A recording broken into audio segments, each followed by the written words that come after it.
আজি আমি আলোচনা কৰিম যে এচিড আৰু ক্ষাৰকৰ ৰাসায়নিক ধৰ্ম। এচিড আৰু ক্ষাৰকৰ আজি মোৰ এচিড আৰু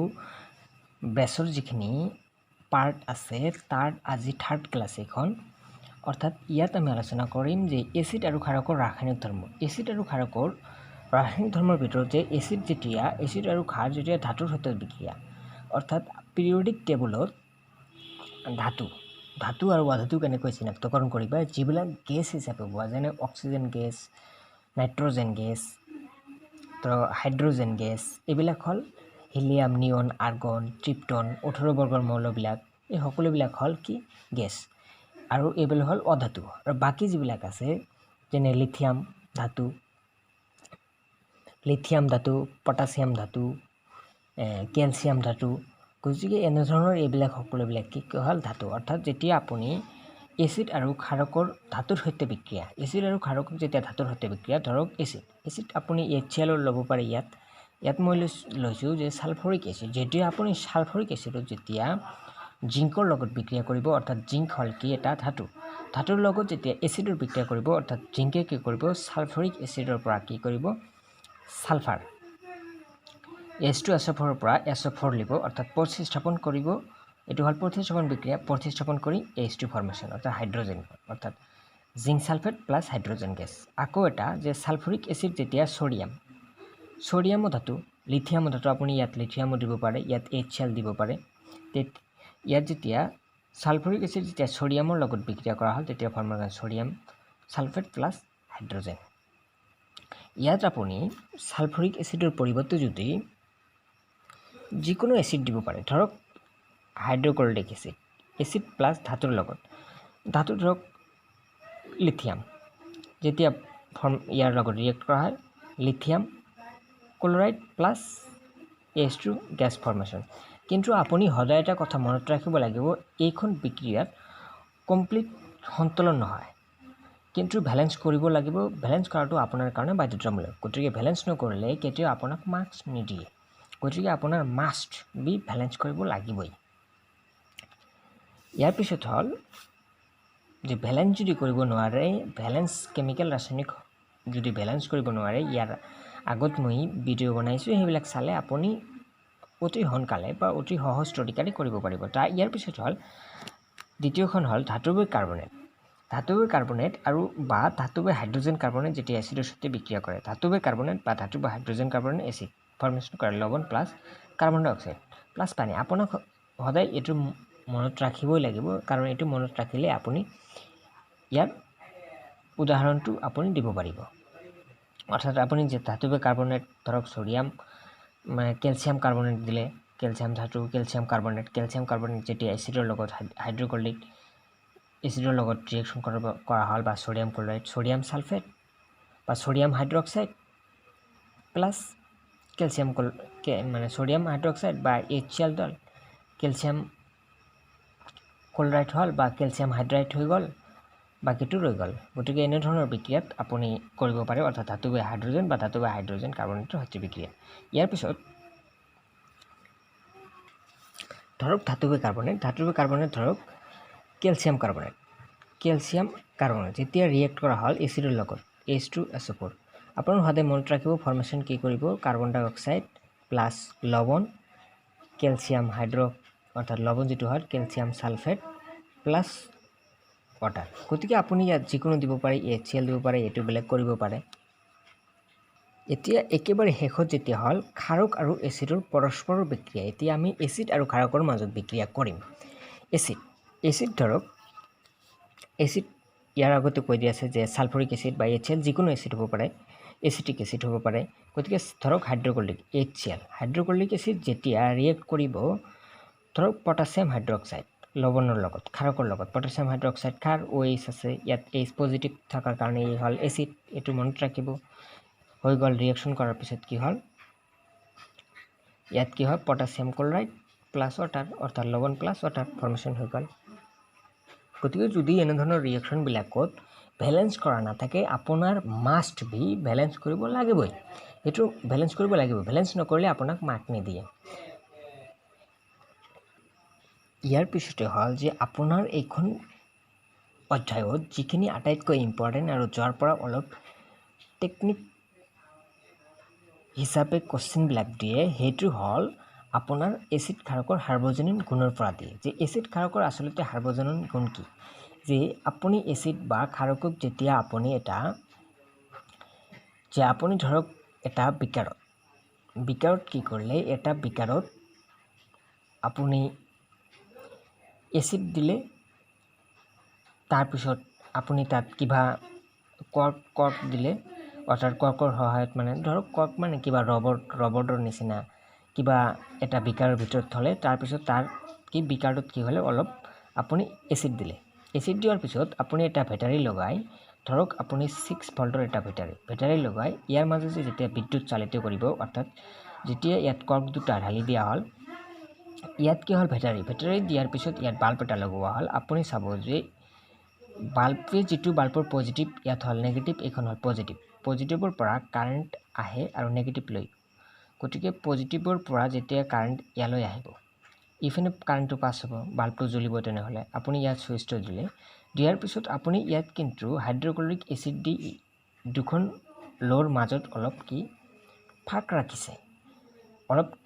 খালী ঠাই আছে আৰু এই খালী ঠাইখনত যেতিয়া আপুনি হাইড্ৰক্লৰিক এচিড ঢালি দিব তেতিয়া কি আপুনি দেখিব যে ইয়াৰ পৰা ইয়ালৈ কিন্তু ইয়াত ৰবৰ দিয়া হৈছে ইয়াত কিন্তু কাৰেণ্ট পাছ নহয় যেতিয়া আপুনি হাইড্ৰক্লৰিক এচিড দিব তেতিয়া কি হয় ইয়াৰ মাজতে কাৰেণ্ট পাছ হৈ যায় কিন্তু আপুনি যেতিয়া এইখনি বিক্ৰিয়া যেতিয়া আপুনি ক্ষাৰক দি অৰ্থাৎ সোডিয়াম হাইড্ৰক্সাইড দিলে বা এলকহল আপুনি সোডিয়াম হাইড্ৰক্সাইড হ'ব পাৰে বা CH2CH3OH ইথানলক আপুনি দিব পাৰে যেতিয়া ইথানলক দিব তেতিয়া আপুনি দেখা পাব যে তাৰ মাজেৰে কাৰেণ্ট পাছ নহয় অৰ্থাৎ বাল্বটো নজ্বলে প্ৰথমে যেতিয়া হাইড্ৰক্লৰিক এচিড দিয়া হয় বাল্ব জ্বলাৰ প্ৰথম কাৰণটো হ'ল কি তাত এচিডত কি থাকে H পজিটিভ আয়ন থাকে H পজিটিভ আয়ন থকাৰ কাৰণে পজিটিভে কি কৰে নেগেটিভৰ পিনে আকৰ্ষণ হোৱাৰ কাৰণে ইয়াৰ মাজতে কি হয় বিদ্যুৎ পাৰ হয় কিন্তু নেগেটিভ থাকে নেগেটিভ ইয়াত ক্ষাৰকৰ ক্ষেত্ৰত নেগেটিভ OH নেগেটিভ থাকে OH নেগেটিভ থকাৰ কাৰণে কি কৰে সেইখন ৰিয়েকচন কি হয় বিক্ৰিয়াটো সংঘটিত নহয় এইটো হ'ল আপোনাৰ প্ৰধান কাৰণ যেটো কাৰণ হ'ল যে এচিডত H পজিটিভ থাকে আৰু ক্ষাৰকত যিখনি থাকে ক্ষাৰকত হ'ল OH নেগেটিভ থকাৰ কাৰণে এচিডত যেতিয়া ঢালি দিয়া হয় তেতিয়া কৰ্কৰ মাজত দুটা কৰ্কৰ অৰ্থাৎ দুখন গজালৰ মাজত ইহঁতৰ মাজত খালী ঠাই থকাৰ উপৰিও যেতিয়া আমি এচিড ঢালি দিওঁ তেতিয়া ইয়াৰ মাজেদি কাৰেণ্ট পাছ হয় কিন্তু নহয় ইয়াৰ কাৰণটো হয় তাত H পজিটিভ তাত OH নেগেটিভ আপোনাক ইয়াৰ ওপৰত ভিত্তি কৰি বিভিন্ন ধৰণৰ কোৱেশ্চন হয় ধৰক আপোনাৰ প্ৰথম কোৱেশ্চন এটা দিলে যে আগত আপুনি বুজি লওক যে মই যিখিনি ক'লো সেইখিনি ইয়াত লিখা আছে যে আপোনাৰ হুবহুব আপোনাৰ কিতাপখনতে এই ধৰণৰ লিখা আছে যেতিয়া আপুনি ধৰক 10 ml বিকাৰত alcohol hydrochloric acid sulphuric acid দ্ৰব্য পৰীক্ষা কৰোৱা হ'ল আৰু 100 ml এটা কৰ্কৰ ওপৰত দুটা গজাল মাৰি বিকাৰটোত অলপ লঘু হাইড্ৰক্লৰিক এচিড অৰ্থাৎ অলপ ইয়াৰ বিকাৰৰ মাজত এটা কৰ্ক মাৰা হ'ল ইয়াত ল দিয়া হ'ল আৰু ইয়াত কি হয় হাইড্ৰক্লৰিক এচিড ঢালি দিয়া হ'ল সুইচটো টিপি দিলে অৰ্থাৎ যেতিয়া আপুনি সুইচ টিপি দিলে মই ক'লো যে বাল্বটো জ্বলে অৰ্থাৎ বাল্বটো জ্বলি উঠে কিন্তু যেতিয়া আপুনি এইটো হ'ল হেক্সানল বুলি ইয়াত এইটো হ'ল গ্লুকোজ এইটো কিন্তু গ্লুকোজৰ সংকেত কিন্তু আপোনাৰ মুখস্থ কৰিব লাগিব কাৰণ এইটো গ্লুকোজ C6H12O6 গ্লুকোজ কিন্তু এইটো হ'ল এটা ক্ষাৰকীয় প্ৰকৃতিৰ হয় আৰু যেতিয়া OH নজ্বলে OH মানে কি এইটো হ'ল ডিৰেক্ট ক্ষাৰ এখন ক্ষাৰ ইয়াৰ আগতে কৈছোঁ যে OH থাকে OH নেগেটিভ হোৱাৰ কাৰণে ইয়াত বাল্বটো নজ্বলে গতিকে OHত নজ্বলে পৰীক্ষা কৰি এনেকৈ পোৱা গ'ল তাৰপিছত ইয়াৰ কাৰণ হ'ল যে বাল্বটোত বিদ্যুৎ প্ৰবাহিত হৈছে এচিড থকাৰ কাৰণে কি হ'ল বাল্বৰ মাজেদি বিদ্যুৎ প্ৰবাহিত হয় তাৰ কাৰণে অৰ্থাৎ নেগেটিভ চাৰ্জ যিখন এচিডত থকা পজিটিভ চাৰ্জ হাইড্ৰজেন আয়ন থকাৰ কাৰণে তাত কি হয় বিদ্যুৎ প্ৰবাহিত হৈছে অৰ্থাৎ কাৰেণ্ট পাছ হয় এইটোৰ মাজতে ঠাই থকাৰ অনুসৰি ইয়াৰ মাজেদি কাৰেণ্ট পাছ হয় কিন্তু যেতিয়া OH দিয়া হয় তেতিয়া ইয়াৰ মাজেদি কোনো ধৰণৰ বিদ্যুৎ প্ৰবাহিত নহয় যেহেতু দ্ৰব্যত থকা দ্ৰব্যৰ আয়নৰ জড়িত বিদ্যুৎ অৰ্থাৎ এটা আটাইতকৈ ইম্পৰ্টেণ্ট কথাটো হ'ল যে দ্ৰব্যৰ আয়নৰ জৰিয়তে বিদ্যুৎ পাছ হয় ইয়াত হাইড্ৰজেন আয়ন থাকে হাইড্ৰজেন আয়ন থকাৰ কাৰণে ইয়াৰ মাজেদি বিদ্যুৎ প্ৰবাহিত হয় ইয়াত আপোনাক হুবহুব কথাটো দি আছে যে যেহেতু হাইড্ৰক্লৰিক বা ছালফৰিক এচিডত থকা কেটায়ন হ'ল H পজিটিভ, গতিকে দ্ৰৱত এচিড হাইড্ৰজেন উৎপন্ন কৰে, সেয়েহে এচিডবোৰ আম্লিক সূচা আৰু এচিড আৰু ধাতুৰ লৱণ প্লাছ হাইড্ৰজেন, অৰ্থাৎ এচিড আৰু ধাতু যেতিয়া ধাতুৰ বুলি কোৱা হৈছে ইয়াক, এইটো হ'ল